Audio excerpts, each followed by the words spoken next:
Hello, everyone, and welcome to a brand new episode of the Indianaut Podcast, where we interview some of India's next best analytical and creative minds who are not only revolutionizing their own field, but at the same time transforming India's entrepreneurial ecosystem one step at a time. Our guest for the day is one of the biggest advocates and voices in the cryptocurrency ecosystem of India. A software developer turned entrepreneur, he is the founder and CEO of Visirex, India's top-rated cryptocurrency exchange. We have with us Nischal Shetty. Let us jump right into the conversation. Hi Nischal, I hope you're all settled in. Hey Gautam, absolutely, and thanks for inviting me on the podcast. Excellent. Thank you for coming. So let us start things off with the cryptocurrency world, right? So in March 2020, when the Supreme Court ruled in favor of the cryptocurrency startups that were excluded by the RBI from the government's payment network and everything, the world of cryptocurrency has returned to a sort of an earlier status quo, right, in terms of regulation. And since then, there has been a rise of users based out of India. And even like in general, in the global market, cryptocurrencies such as Bitcoin, Ethereum, and Litecoin have all been on a sort of a bull run this year as well. So how has 2020 been as a year for Visirex? I think this year has been amazing for us. In terms of, because like you said, the whole Supreme Court ruling that came in, I think that was the biggest push for the Indian crypto ecosystem. But that was not the only event. The other event that gave a push to crypto in India was the lockdown that came during the pandemic. And the reason being that when people had to sit back at home and most of them did not have the opportunity to go to a regular job, or many lost their jobs, they started searching online on what are the things they can do to earn money online. And crypto emerged as one of those options for them. And you've seen this participation increase during the pandemic in even the traditional financial sector. It's the same story in the crypto ecosystem as well. We saw a boost in the number of people signing up. In fact, I think our user signups increased by around 3 times compared to before the lockdown and the ruling of the Supreme Court. The funny thing is the Supreme Court removing the banking ban and the pandemic came within a couple of weeks. I think both of them just 2 weeks apart. I can't really isolate and tell you which event led to this, but I think it's a combination of both of these factors that gave a boost. So 3x increase in our signups, I think a 4x increase in our trading volume. And that was just that's just been increasing. So we've not seen a slowdown. Every month now we've been seeing an uptick in the number of people coming and the trading volumes on our exchange. So it's been a good year, I think, 2020 for crypto, and not just for WazirX, but even for the Indian crypto ecosystem. And even globally, if you look at the prices of cryptocurrencies today, it's appreciated really well in the last 6 to 8 months. Right. So let's talk about the global situation for a bit. I mean, the world no longer considers blockchain good, Bitcoin bad, right? I mean, that status quo is no longer there. And in fact, we've seen a lot of large entities such as PayPal adopting cryptocurrency, right?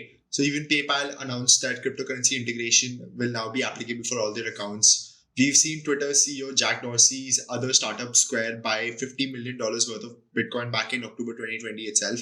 And mainstream companies such as Atari are also releasing their own cryptocurrency coins. So like I mentioned, we're seeing global adoption. So what do you make of this trend? And where do you see this going in the future? This is how technological adoption happens. Always, first you have a niche set of early adopters, the enthusiasts, the hobbyists, who love playing with a certain technology. And they might play with 10 different types of technology. And eventually a couple of them mature out, where then the general population starts creeping in slowly and steadily, trying it out. So if you look at Bitcoin, the first, I would say the Bitcoin and crypto in general, the first maybe 5-6 years has been about hobbyists and enthusiasts going into it. 2017 is where the whole the mass adoption point started. And it's still in that stage. And the last 2 to 3 years, so 2017 to I think 2019, the 1-2 years of that time frame had been more of retail investors, like regular people getting into buying cryptocurrency. This year, interestingly, it's been more about institutions. It's been about companies. It's been about governments, central banks, everyone. And this I'm talking from a global point of view, where the institutions have now started getting into crypto. So I think the next few years, this institutional presence will increase further.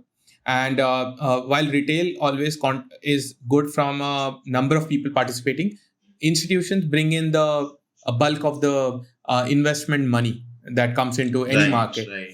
So it's a good thing. I think first people coming in, this is probably one of those, I would say, a few moments in history where the retail comes in first and the institutions are following, rather than always the companies first getting into something and then people follow.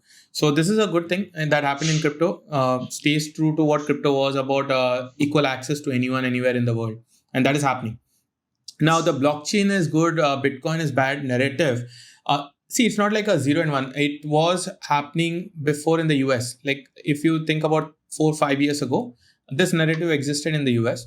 US is way ahead of us in terms of crypto adoption and understanding today. So they don't talk about it. But in India, now probably it's less, but at least a year or two ago also, you still had that narrative in place in India, where a lot of people, who don't really deeply understand, but they want to talk about Bitcoin and blockchain. They say blockchain is good and Bitcoin is bad.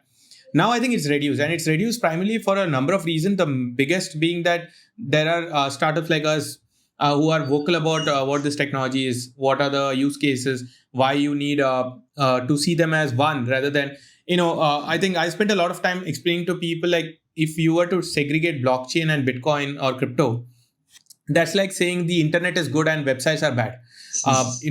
The internet is just a collection of websites, which is similar. Your blockchain technology is useful and it stays true to a decentralized ecosystem can only be created if there is a cryptocurrency. Otherwise, it's like any other database within a closed ecosystem. You could use anything there. So I think education has actually reduced the whole blockchain is good and Bitcoin is bad narrative, and it has now gone to crypto. And I think objectively, we've also started talking about crypto in general, because when you talk about website, you also know inherently it is on the internet. So we don't say internet website. We don't say, it's a internet product anymore.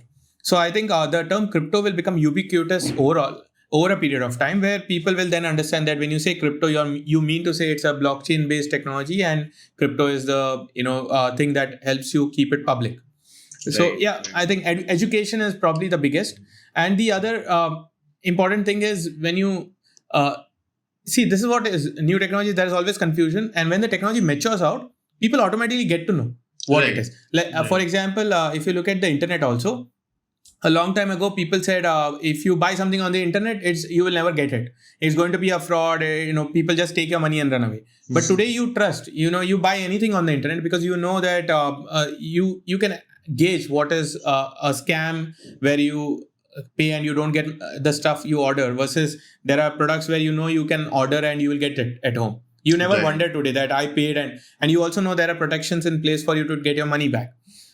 So I think as the technology matures, this whole narrative will definitely not exist. The blockchain is good, Bitcoin is bad. That will die out. It's already dying out, but I think still there are some sections which still talk about it. I think definitely we can see that trend happening in India as well, right? Where what is happening is that because there's such a huge surge in retail investors, governments and other intermediaries such as large corporations, banks will now have to recognize cryptocurrency as a power and cannot simply just shun that away, right? They have to recognize the fact that, okay, this is a force that cannot be stopped per se, that cannot be stopped in its tracks, but something that we should embrace and rather bring into the system rather than try to push it away and cause further complications. Right. And see, the thing is, users' participation is all it takes for the governments also to be motivated to push for it. Without participation, even if we fight for regulations and adoption, it's not going to happen. So I think all of us as crypto enthusiasts, crypto startups should focus on more knowledge and more spreading of the information, so that the government eventually, I'm pretty sure they will regulate it one day or the other. But I think they are waiting for the right amount of participation, because there are so many problems for them to solve. They will only look at it as number of people on a particular segment. If let's say we reach 10 million, 20 million people in India who understand crypto, hold crypto, then it just is more motivating for them to regulate it. So it will come around. Right.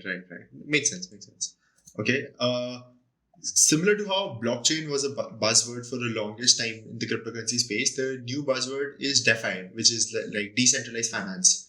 And what is it exactly, and and are we seeing the adoption of the same in India? So see, DeFi, which is the short form of decentralized finance, is nothing but a set of protocols being built. And when I mean protocols, think of them as online contracts. Um, you know, for example, when you type a website's name, uh, you get to the right website, and that happens through a set of protocols online. Similarly, in the financial world, this concept never existed before because if you think about finance, you're always dealing with your bank. You're Right. dealing with just one company on the other end. Right. But decentralized finance is all about building an ecosystem where you can deal with anyone, any other company, anywhere in the world, and you don't need to trust them. So you deal with your bank because you trust your bank, and that's why you trust your bank to have your money safe. You trust your bank to give you the returns they promise, because if you think about it, there is no contract as such. It's an offline contract. Right, Your right. but there's nothing online that stops that mandates a bank to give you that rate of return. So if you were to build a system where it has to be completely online, DeFi comes in, which means, for example, if there are protocols being built for lending, which say that you can put your, let's say, if you have Ether, you can put your Ether on this protocol, and someone is going to give you an interest rate by using that Ether for their own purpose. Now, here, there is no third party holding that and assuring you. It's completely on code, it's completely online, and someone is going to take that Ether that you lend, and in return, they're going to pay you the interest rate. And this is all happening without a middleman. So it's peer to peer, which is between you and the other person. Right. And the safety is built through these protocols. Uh, in the simplest way, I think if we don't want to go deep into this, what I'm saying is decentralized finance is a true peer-to-peer finance, meaning me and you, for example, can I can lend some Ether to you, and you can use that for trading online. And this can completely happen without us trusting each other because we can trust the DeFi protocols, which is nothing but a piece of code online. So this is happening, and how DeFi is acting up right now is trying to replicate what the traditional world already has. For example, lending. There's also in the stock market you have liquidity providers. If you go to a national Market stock makers. exchange, Right. yeah, market makers. So all of that is being replicated in the DeFi ecosystem right now. So you'll often hear terms about the Lego blocks or the building blocks being built in DeFi today, which is nothing but all of these set of things that exist in the traditional system, but it does not exist in the DeFi ecosystem. So everyone's rushing to build that. Now, once that is built, after that you will see applications built on top of this DeFi protocols, which will be mass user base. Like, everyone can use it. Today it's very hard, by the way. And it's actually not for retail or for everyone. I would say some specialists will emerge in this current wave of DeFi. Eventually you will have user facing products coming out, but it will take time. It's very similar to how Bitcoin and the whole node, hosting that node and running that used to be very technical before. And now you have websites where you can just sign up and say, I want some, I want to participate in, let's say, mining a cryptocurrency. It's just as a click of a button, you can participate. So that change will happen over time. And, I think that's what we are witnessing right now. We are in the early stages of the DeFi whole ecosystem being built. Right, right. And circling back to what you mentioned about peer-to-peer, decentralized finance acting as peer-to-peer finance, Visirex has a very interesting feature, right? Which is basically allowing a peer-to-peer exchange. So why don't you tell us about that? Sure. So we built that in 2018 when the banking ban happened. So the Alright. problem with the banking ban, what happened with the banking ban was that we were not allowed to have a bank account. And traditionally, as a exchange, if you do not have a bank account, you cannot really take the deposits so that people can trade. So what we did is we said, let's build a peer-to-peer way where it's okay, we don't have a bank account, but we still want to allow you to be able to buy and sell crypto. So what we do is instead of holding the INR, we just hold the crypto of the seller. Now Right. let's take an example. You are a person who has never bought crypto, and you want to buy your first Bitcoin. And so what you have is INR. You have INR in your bank account. I'm someone who wants to sell my Bitcoin. So what I do is I go to WazirX and I transfer my Bitcoin to WazirX and I put a sell order worth for 1 Bitcoin, let's say. Now, when you come to WazirX and you will put a buy order. But you ideally, traditionally, what happens, you will also transfer that money to WazirX. But right now you can't. So what you will do is you will just put the order. Once the order matches, we tell you to transfer the money directly to Nischal's bank account. Like if I am the seller, you will transfer the money directly to my bank account. And once you have sent the money to me, WazirX will release the Bitcoin to your WazirX wallet. So that's how this whole peer-to-peer system was built. And it was the only way that people in India could buy or sell Bitcoin for INR. There was no other way because exchanges did not have a bank account. Right. So what happened is everyone, and we were the first to launch this, and in a very innovative way, we built it so that it's very easy for people. So while I told this process, this whole thing took, I think, 1 or 2 minutes to complete. I can personally vouch for it. I've used it a bunch of times. Oh, great. Yeah. So, we made it easy and quick for people. And that gave us a boost. And I think that's when we started really growing fast in India in 2018, I think June, July. Right. I think your company's history runs parallel with the Indian cryptocurrency industry struggles because of the entire ban on holding a bank account and whatnot, right? Which came into yeah. So we entered in March 2018. And 2 weeks later, I think 2 or 3 weeks later, the Supreme Court announced, RBI announced the banking restriction, saying you have 3 months to, follow this. So we knew as soon as we launched in 3 weeks, we knew that in 3 months we will not have a bank account. And the struggle started. Right. Yeah, but I think you adopted to it quite nicely, right there. Yeah, I always tell that if you're a startup, you should. Look at each problem as an opportunity to build a solution. If you run away from that problem, you will not be really able to serve your users. So what we did is we saw that as yet another opportunity to build something. That's how we built P2P. It was fun to build a solution to the problem that was in front of us. Right. No, that sounds great. Let's talk about you and Visirex now. Right. So WazirX is one of India's leading cryptocurrency exchanges. And how did you decide to enter cryptocurrency, and what is your Indianaut origin story? See, for me, it's been an on and off thing. And I think maybe that's how it is for most people. I first heard about crypto way back in the initial days, 2009 itself.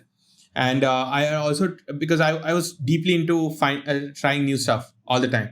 I used to also blog about new applications that I found online. So I'd come across this. I even tried mining it on my desktop. And it was like for a few days, I think. And then I realized that, what do you do with this? And then I moved out. Later in 2012, I think all of these Bitcoin wallets started emerging. That was the first time when the whole ecosystem was opening up to retail people, retail investors. So I then tried a few of these wallets, played around with some crypto. Then again, I was like, it's fine, but what do I do? And I left it. Then in 2017, the price boom happened. And that's when I think I was trying to buy some Bitcoin. And what happened is it took me 2 days, I think, to create an account on an exchange, finally buy. And by the time I bought the Bitcoin, the prices had gone up. So and I realized this must be happening with so many people in India, and everyone is crowding into exchanges. Many were waiting for weeks to get their KYC verified, by the way. In that time frame, I don't know what would you take a decision, you need it instantly. I think very recently, sorry to interrupt you, I very recently had a very pathetic experience when you're talking about the KYC verification with the global cryptocurrency exchange. And there was an IEO launching, and they required KYCs to be verified in time. And I think it took me 1 week. It took me a dozen emails to their team and complaining on Twitter and everything just to get my KYC verified just in time for the IEO. Right. So that's what I think that's why I realized there was an opportunity. The other was the experience of exchanges were also still not on par with the international, because I was using international products as well back then, and I realized that it was not on par. So me and my friends, we decided that let's build something for the Indian ecosystem. And but we were not sure because there were already so many exchanges, and many times you will find that you don't like something, but does not mean you can build a product and win the market. So what I did is I first announced saying we are going to build an exchange. And the response that I saw, I think within 2 or 3 days, we had tens of thousands of people signing up. There was no product. It was just a pre-sign up thing. So that gave me validation that the market was, not happy with the solution that existed. Let's build something better for them. And that's what we did. That's great. That sounds great. And fast forward to 2019, right? I want to focus on the Binance acquisition, right? And Binance, being the world's largest cryptocurrency exchange, acquired Visirex in 2019 end. So how has that helped Visirex since then, and what advantages have come into the picture?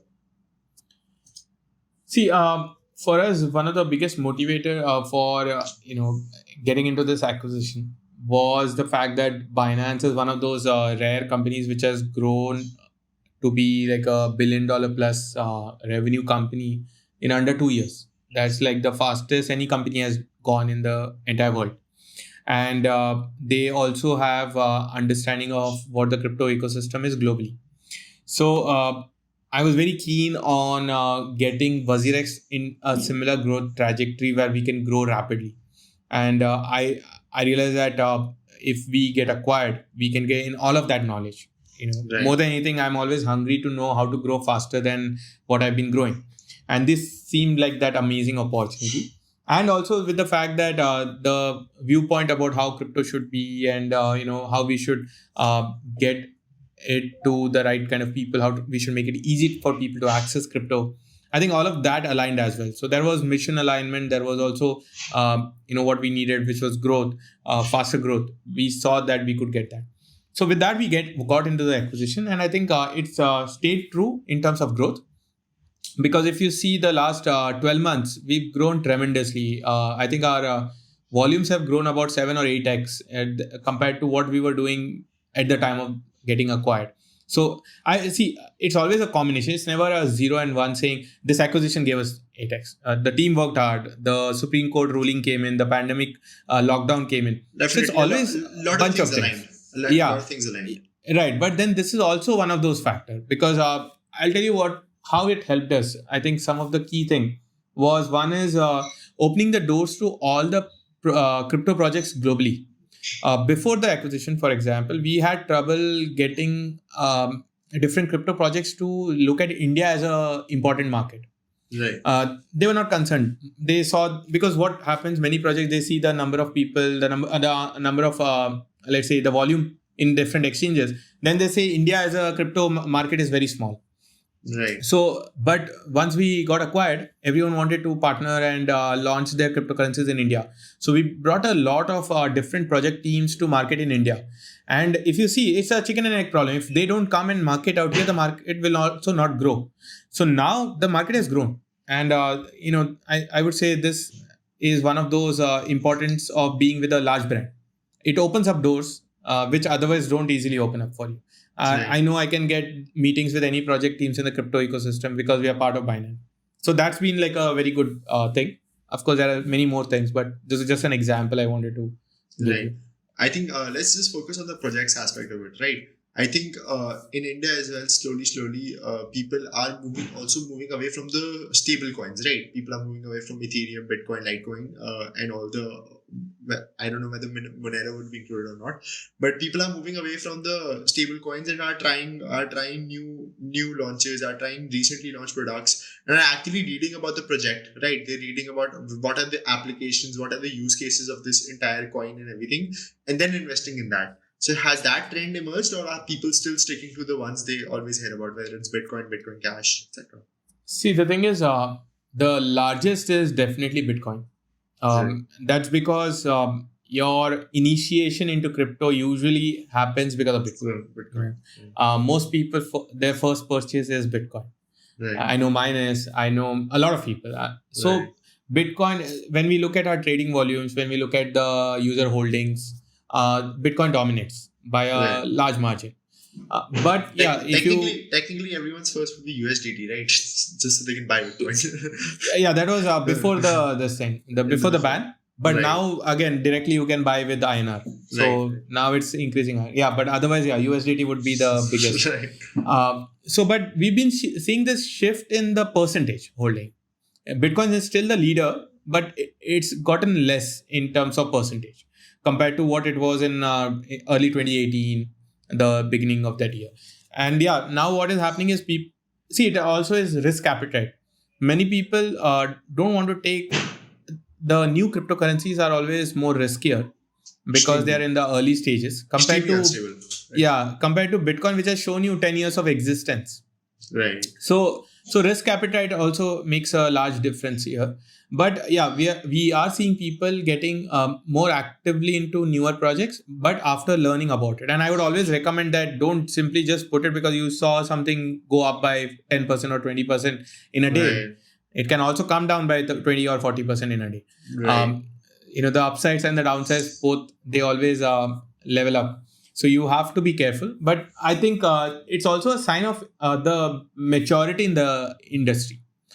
Because before, what happens is it's just like what is crypto is what is Bitcoin. Bitcoin is crypto. So that's how it starts. But once more people get in and they talk to their friends and everyone, they explain that there are more different cryptocurrencies. Then I think people start investing in other tokens. So I think the progression has been first was Bitcoin, then let's buy the new Bitcoin, which is different currencies. And now people realize there is Bitcoin and there are cryptocurrencies with different use cases. Let's see what are those. Because in between, I used to hear a lot of people telling this is going to be the next Bitcoin.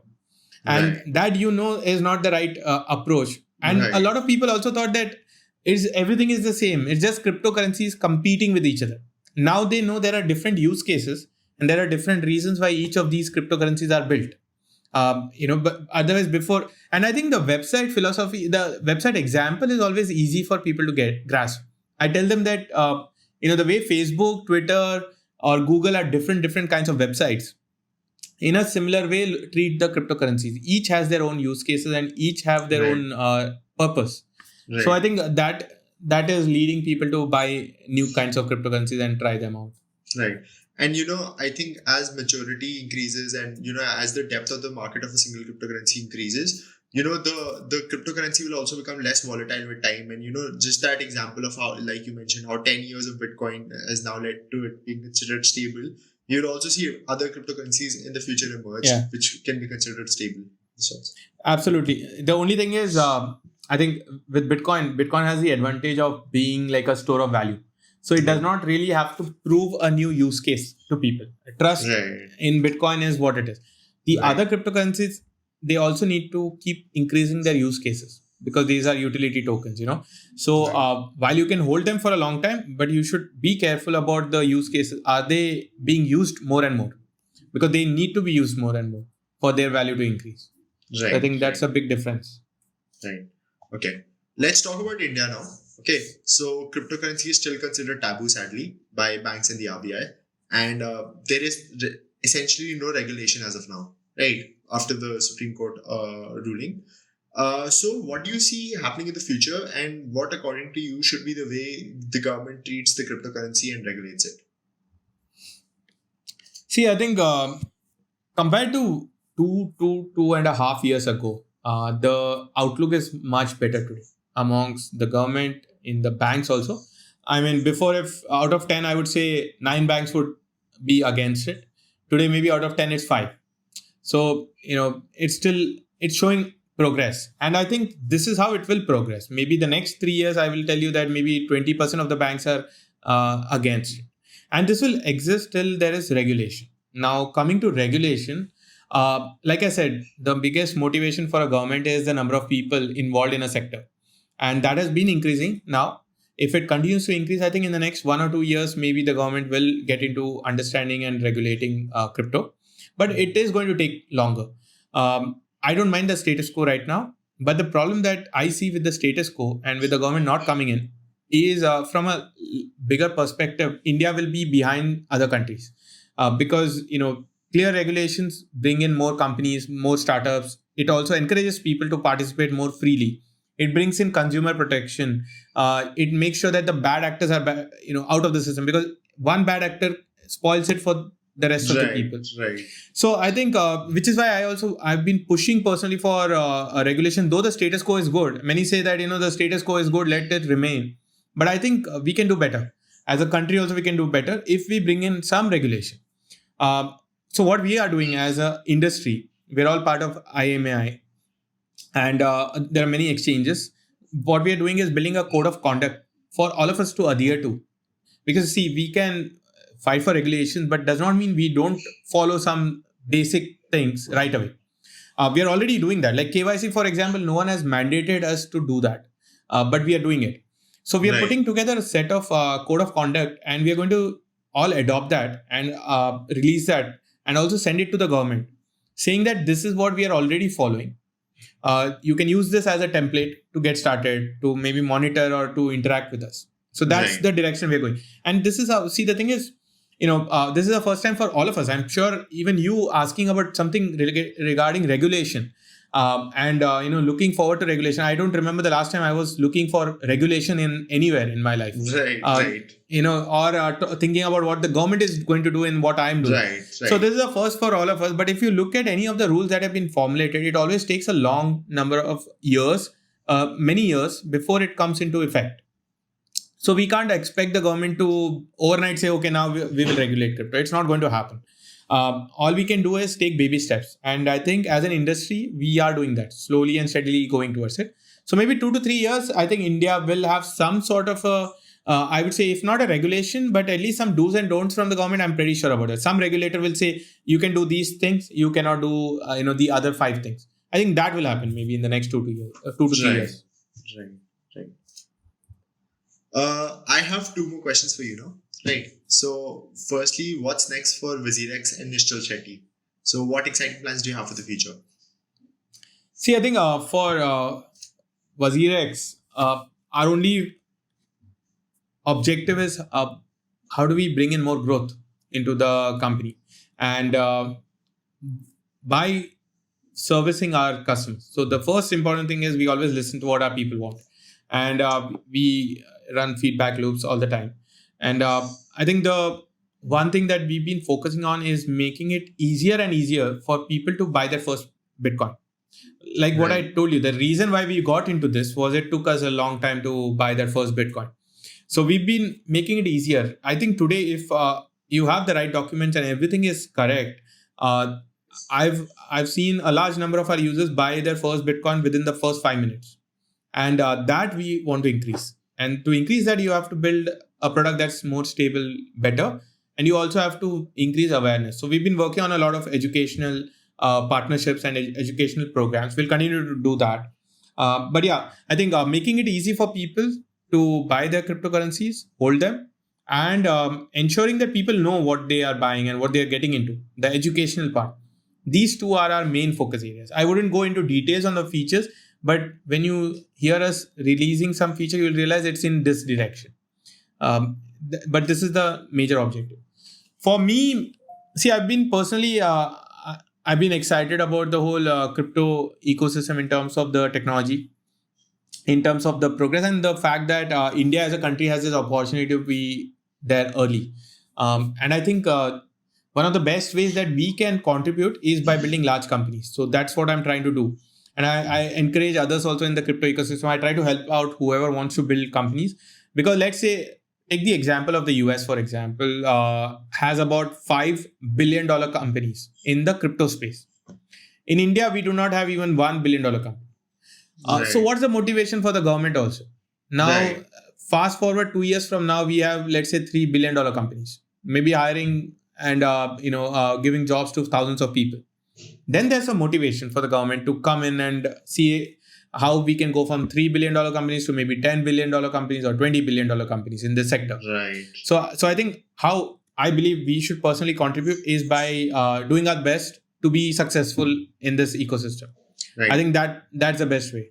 I think another factor that comes into the picture is that because right now innovation is coming with that doubt, right? That shroud of fear in mind that maybe this sector is then future can see adverse regulation or very restrictive regulation of the sorts. Because of that, innovation, like you said, is being stifled, right? That companies are not being able to rapidly increase and everything. And I think I was reading about this somewhere about how patents, right? How patents in the blockchain application patents are something in which US and China are currently global leaders, but India is nowhere joined the race as of now, right? And this is something that will affect us in the future because as of now, what is happening is that large corporations based out of US and China are just essentially consuming all possible applications in the form of patenting them. But that is something that because we are so far behind, we haven't been able to join that bandwagon yet. No, yeah, and that's a big problem because the thing is, and rightly so, because people are afraid that what if this gets shut down? Who wants to spend their important hours and time into something that is uncertain? But in the US, for example, they're doing it because they know it's not going to shut down. There is a dialogue already happening.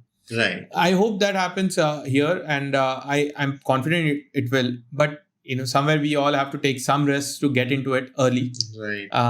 So I think I think it's a matter of time. I think it's the traditional risk return, right? Yeah, so enter this risky space now, be an early adopter. You'll see much better fruits in the future. Right, and probably it's also a good thing because I think youngsters that way are more for taking such risks, which is why I think this is also an opportunity for young entrepreneurs to get into the financial ecosystem. Because otherwise, if you see traditional finances, most of the times is people with 20 years of experience, 30 years of experience, who get to build large companies, banks and stuff. So here, I think it's the time for the youth to get in early. It's good if there are many afraid of it. You can get in early and be that early adopter in this space. And I'm seeing that. I'm seeing a lot of people with, let's say, 1-2 years of work experience getting into crypto and building. And they love it because 1 or 2 people can build, like DeFi, for example, what we were talking about. Any developer in India can sit and build a DeFi protocol. And you never know if they put it in the right, in front of the right audience, it will also grow faster. Right. So I think it's a great opportunity for youngsters to get in. Be happy that not everyone is getting in because of regulation. Right. The competition is less. So it's a good time, I think. Definitely. And I just want to ask you one last thing, and this is something we ask every Indianaut who comes onto the show, right? What advice do you have for other aspiring Indianauts and entrepreneurs? So I'll keep crypto aside. I think I'm going to give something general that I say is one of the things I've learned. I've built 2 companies now. The first one I've scaled it to 20 million users, and second WazirX, I scaled it and sold it in 18 months. The thing that I've learned is as entrepreneurs, we should play to our strengths. And our strengths are what will help us get that unfair advantage. And you need that because, when you're building a startup, a lot of things are against you. Everything is stacked against you. So you trying to play to your strengths, make sure that you have removed a few of the obstacles. And I'll give you an example of what playing to strength is. I see 2 types of entrepreneurs. One wanting to build something for the global audience, for the global. So they say, I want to build a global product. I did that with my first company. And then there are entrepreneurs who say, I want to build for India. And I do that now. My second company was that. Nice. When you're building a global product, you need to have a global perspective. And no wonder why most of the global products come out from the Valley, from San Francisco and from the US, is because they also have a culmination of people around the world who are living there. Right. In India, our advantage is if we understand the Indian audience better than anyone else in the world. And we are in India, we understand what marketing is. So I would always be biased towards building for India rather than for the global market. I know we need products, global products and stuff, but I think we have such a large market and we have so many problems because today, if you see, we are using a lot of global products, but that's because there may not be an alternative that is built for us. Right. But what happens when there are alternatives built for India by Indians, specifically with the Indian audience in mind? I think we will slowly move towards those kind of products. Right. So now is the time to build for India. And that's playing to your strength because you are an Indian, you understand India better than someone else. So think of this and this aspect in every part, your domain knowledge, everything. Play to your strength. I think you will do better. That sounds great. Thank you so much for joining us today. We wish you and Visirex the best of luck for the future.